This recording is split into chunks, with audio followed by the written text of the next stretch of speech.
Thank you. Question 2, Rob Gibson.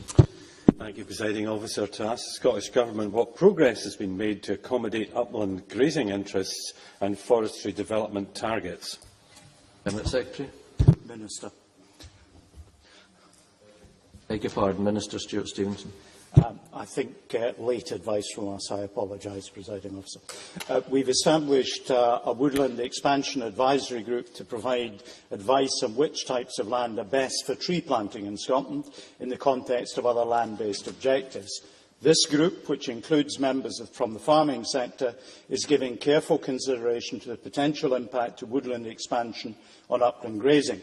The group has recently concluded a public consultation exercise and will be running regional stakeholder meetings later this month. It will report in June. Rob Gibson. Thank you for that answer. Recognising the considerable fall in sheep stock across Scotland over several years, has there been measurable pressure on existing upland grazings from forestry development? Has the Forestry Commission bought former sheep farms which have been on the market for some time? And can today's limited number of sheep, which are of higher value, continue to be reared successfully on the upland grazings available at present? Minister.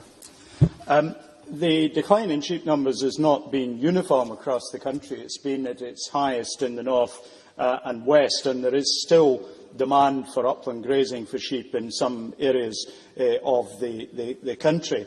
The Forestry Commission has, through Forest Enterprise Scotland, planted nearly 2,500 hectares over the last 3 years. But the Woodland Expansion Advisory Group will look at the whole issue in more detail and report, as I indicated in my first answer, in June. Thank you. Jamie McGregor.